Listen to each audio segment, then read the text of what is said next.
Hi guys, today we talk about how can you change your name on your WhatsApp. We're going to figure out the solution or know how you can do that on your app. So all you have to do, so you just go above this sign, click on it here. So then it's going to show for us list like this here. Then all you have to do, you just click here on your name here. So then it's going to take you to this list here. Then all you have to do, you just go above edit profile, click on it here, then you click here on edit. So then you come to this list and here your first name.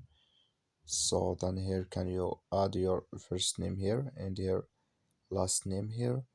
So I'm going to add, so for example, this name here. So I'm going to add it and you click here on done, then it's going to add with us here in this list. That's all. Thank you for watching. Don't forget to support us by liking.